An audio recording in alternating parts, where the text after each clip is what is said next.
നമസ്കാരം. പാക് സൈനിക മേധാവിയും പാക് നേതൃത്വവും ഇന്ത്യക്കെതിരെ ഒരു ഭാഗത്ത് യുദ്ധഭീഷണി മുഴക്കുമ്പോൾ മറുഭാഗത്ത് വെള്ളത്തിന് വേണ്ടി ഇന്ത്യയോട് അഭ്യർത്ഥന നടത്തി പാക് വിദേശകാര്യ മന്ത്രാലയം രംഗത്തു വന്നു.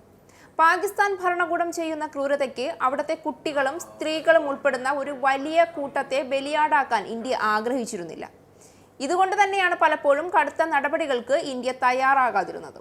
പാകിസ്ഥാനിലെ തീവ്രവാദികളെയും അവരെ തീറ്റിപ്പോറ്റുന്ന ഭരണാധികാരികളെയും പോലെ അല്ല ഇന്ത്യ. ഇന്ത്യക്ക് ഇന്ത്യയുടേതായ മനുഷ്യത്വമുള്ള സമാധാനം ആഗ്രഹിക്കുന്ന ഒരു സംസ്കാരമുണ്ട്.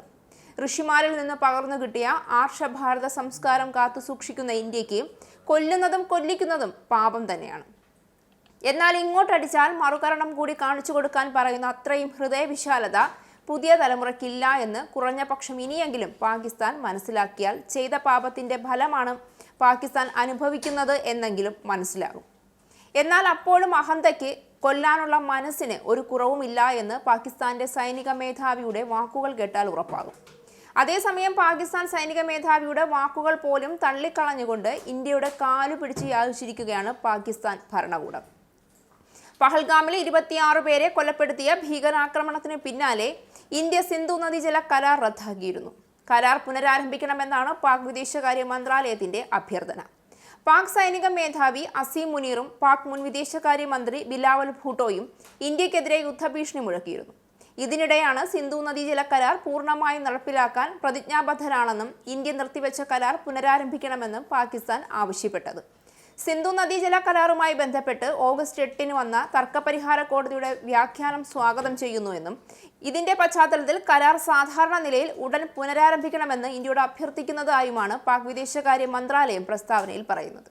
സുപ്രധാന കണ്ടെത്തലിൽ പാകിസ്ഥാന് തടസ്സമില്ലാത്ത ഉപയോഗത്തിനായി പടിഞ്ഞാറൻ നദികളിലെ അതായത് ചെനാബ്, ഝലം, സിന്ധു എന്നീ നദികളിലെ വെള്ളം ഒഴുകാൻ ഇന്ത്യ അനുവദിക്കണമെന്ന് കോടതി പ്രഖ്യാപിച്ചു എന്നും ഇതനുസരിച്ച് ജലവൈദ്യുത നിലയങ്ങളുടെ ഉൽപ്പാദനത്തിനുള്ള പ്രത്യേക ഇളവുകൾ ഉടമ്പടിയിൽ പറഞ്ഞിട്ടുള്ള ആവശ്യകതകൾ കർശനമായി പാലിക്കണമെന്നും പാകിസ്ഥാൻ പ്രസ്താവനയിൽ പറയുന്നു.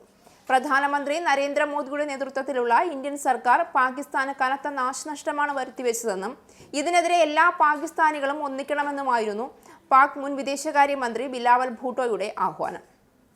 പാകിസ്ഥാന്റെ നിലനിൽപ്പിനെ ഭീഷണി ഉയർത്തിയാൽ ഇന്ത്യയെ ആണവ യുദ്ധത്തിലേക്ക് തള്ളിവിടാൻ മടിക്കില്ല എന്നായിരുന്നു പാക് സൈനിക മേധാവി അസീം മുനീറിന്റെ ഭീഷണി. എന്നാൽ പാകിസ്ഥാൻ ഭരണകൂടം ഇതേ സമയം ഇന്ത്യയുടെ കാലിൽ വീണ് യാചിക്കുമ്പോൾ അസീം മുനീറിന്റെ വീരവാദത്തിന്റെ മുനയൊടിയുകയാണ്.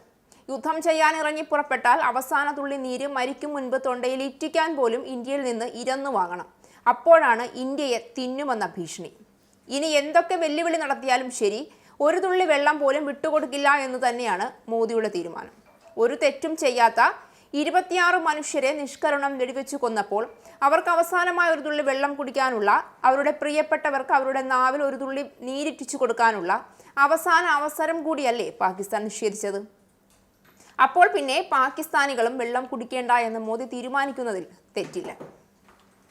ഇസ്രായേലിന്റെ 5 സൈനിക താവളങ്ങളിൽ കനത്ത നാശനഷ്ടം. മോദി വെളിപ്പെടുത്തുന്ന ഇന്ത്യയുടെ വികസനത്തിന്റെ മയക്കുമരുന്ന് വിൽപ്പനയ്ക്കെതിരെ ശക്തമായ നടപടിയെടുത്ത് ഷാർജ പോലീസ്.